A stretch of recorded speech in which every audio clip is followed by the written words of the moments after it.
Welcome to the part 2 video for chapter 15. So now what I'm going to do is I'm going to go pretty quickly through several different types of psychological disorders. As I said in the part 1 video, this is an entire field of study. There are people that could conduct an entire class on each of these particular disorders. So I'm going to go pretty quickly through these, but I do want to make sure that we're highlighting the most important aspects of the disorders and do want to provide my own perspective as someone that's worked with patients with many of these disorders in the past. So the first one is depressive and bipolar disorders. These are also often called mood disorders, which very much highlights the main symptom that we see with patients that have these types of disorders. I can tell you that depressive disorders in particular are among the most common across all of the disorders in the DSM.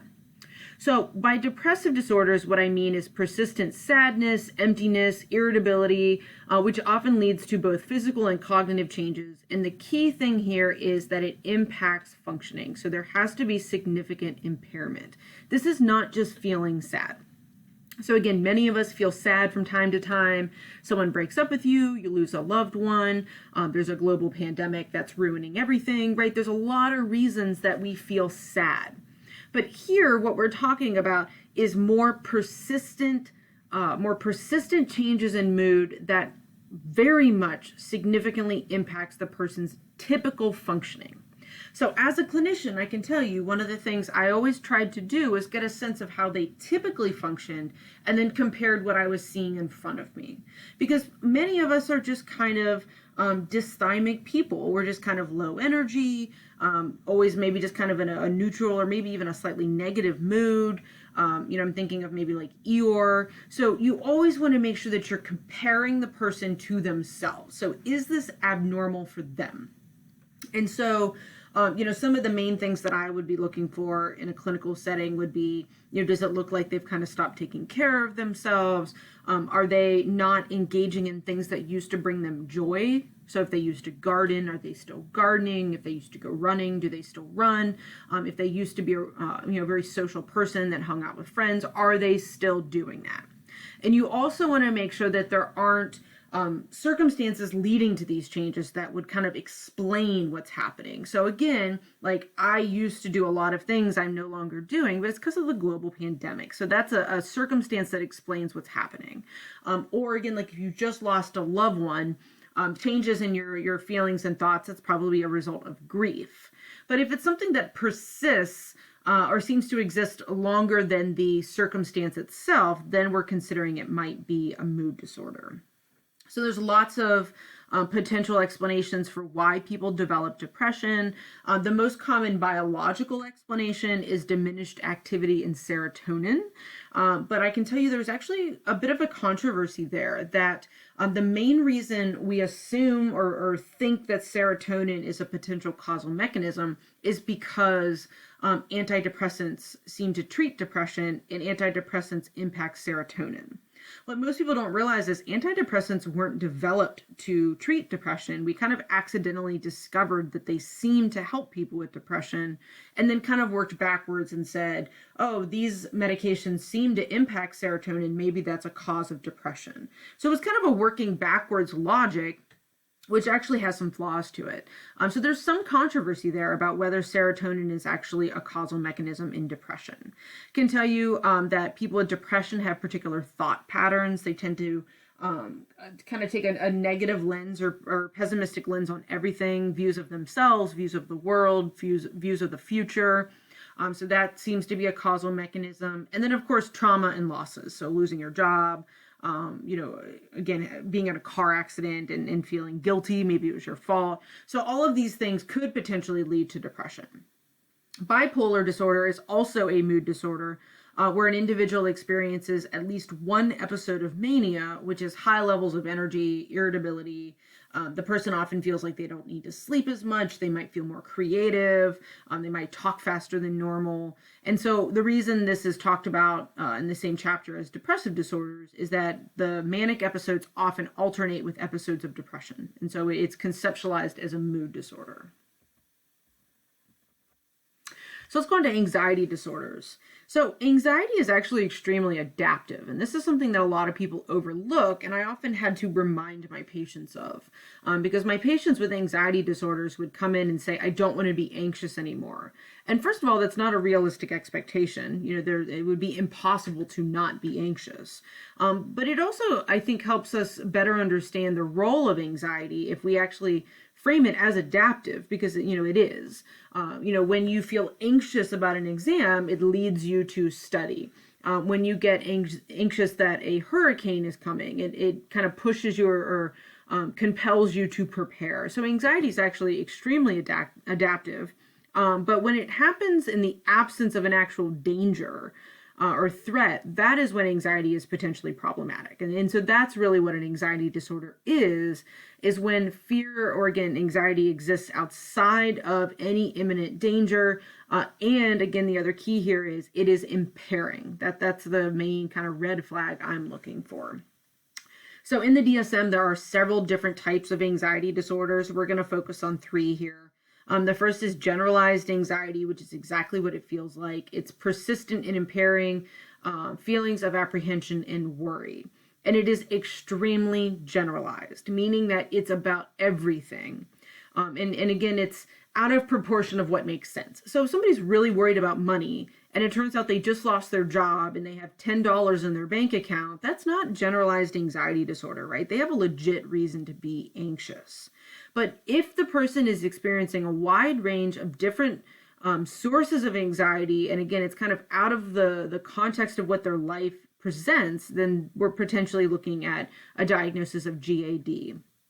Lots of potential causal mechanisms. A lot of them do seem to be biological. So GAD seems to run in families.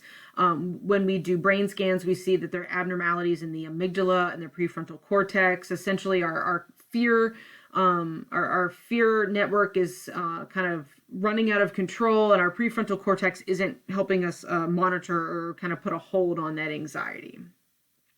Panic disorder is where an individual experiences recurring panic attacks. Now, I can tell you panic attacks are a phrase that people just use pretty widely in everyday life, even though they don't necessarily experience panic attacks. Panic attacks are not just an intense experience of anxiety or feeling extreme anxiety. Panic attacks in most situations will actually look like the person is having a heart attack or a stroke. It looks that intense. The person will often describe that they feel like they're dying. It's so extreme that they can't catch their breath. They feel tingling in their hands. It's very scary. So panic attacks are terrifying, especially, for people that maybe don't yet know they have panic disorder. So there's lots of reasons. But before I say that, let me just pause and say that what happens with panic disorder is once someone has a panic attack, they then come to fear future panic attacks because it is so uncomfortable and horribly upsetting to these people. Because again, it feels like you're dying. So it makes sense that people fear experiencing that in the future. So panic disorders can come from a lot of different things. Most of the time, the person is having some form of a delayed reaction to stress. But because it's delayed, it seems to be out of the context of the stressor. And so the person doesn't necessarily see it as a consequence of the stress itself. So then what happens is the person will interpret the symptoms as I'm having a heart attack, because there's no contextual explanation for why they're having those symptoms. So essentially, it boils down to how the person interprets their physiological symptoms. Most of us have probably had a circumstance that could have led to a panic attack, but when you feel anxious or queasy, or your hands start to shake, or you feel sweaty, you kind of explain it away by saying, I'm just stressed or I'm just anxious, whereas someone with a panic disorder would explain it as I'm dying or I'm having a heart attack. Phobias, which are also a form of anxiety disorder, are excessive, out of proportion fear of specific things or situations. So it could be fear of dogs, for example, or fear of flying. So the kind of key here is that it is excessive. We all have dislikes. I can tell you I don't like spiders.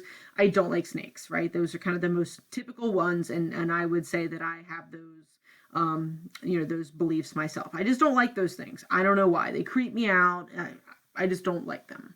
But if I see a spider, I don't hyperventilate. If I see a movie featuring spiders. I don't pass out. I don't dry heave. Most of us just have general dislikes that don't reflect phobias. Phobias are so extreme that it prevents people from doing things. So people with phobias of spiders sometimes don't leave their house because they know spiders are probably more likely to be outside their house than inside their house. People that have phobias related to flying do not fly, even if it is something extremely important. So I've had patients in the past with that particular phobia that have never met their grandkids because they refused to get on an airplane. So again, I don't like flying. It's generally a unpleasant experience, but I'll do it, especially if it's something important to me. Oftentimes, phobias do stem from a particular stressful experience. So for example, my wife has a pretty mild phobia of dogs, but it probably does qualify as a phobia. And it was because she was attacked by a dog when she was little. So typically we see the person has a prior experience with the feared thing or observed something bad happen to somebody else. So seeing somebody else be attacked by a dog or witnessing a plane crash. But generally it's some exposure to a bad experience with the feared thing or situation. All right, trauma and OCD. So PTSD, or post-traumatic stress disorder, is one of the trauma disorders. There's another one we're not necessarily going to talk about, but this is the main one in the DSM. And there's other disorders that you could consider trauma disorders, but again, we're going to keep it pretty simple and just talk about the main one. So PTSD is where an individual has a combination of symptoms. And so these could include reliving the trauma, like having a nightmare about it, avoiding reminders, like not wanting to watch the news if the news is covering the trauma, feeling detached from people in your life, not being interested in things you used to enjoy, and feeling kind of this increased physiological arousal. You might feel kind of jumpy, for example. So there's a ton of controversies, just like with every other disorder. I've kind of been, glossing over some of them, but I do want to pause and point out that PTSD in the DSM is the only disorder that requires that the person has experienced a particular type of event. So for example, someone with a phobia may or may not have had a prior experience with the feared thing, but PTSD does require that the person has experienced a traumatic event. So they have to have had exposure to a trauma.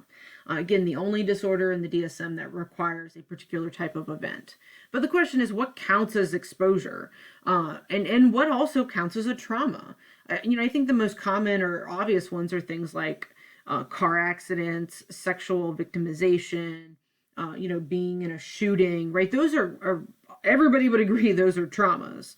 But the question is, what level of exposure counts? Like if you see it on the news, if you see it on Facebook Live while it's happening, is that exposure? Maybe events that are slightly milder, are those considered traumas? So there's a lot of question in the field about exactly how do we define trauma exposure. But generally speaking, the higher risk forms of traumas are things that are purposeful and done by other people. So something like a hurricane, that can lead to PTSD, but the risk is lower than something like a sexual assault, which was purposely perpetrated by a person. There's, big literature in terms of what can increase risk for PTSD. So your textbook talks about these as like pre-existing vulnerabilities. So there are certain brain activity patterns that involve like the hippocampus, the amygdala. If the person has a pre-existing psychological disorder, that increases risk. People that have problematic thought patterns, like where they blame themselves for the trauma, especially like sexual assault survivors is what I'm mostly thinking about, that can increase risk for PTSD. So there's lots of different risk factors, again, both kind of biological and more kind of individual about the person and their pre-existing mental state that can increase risk.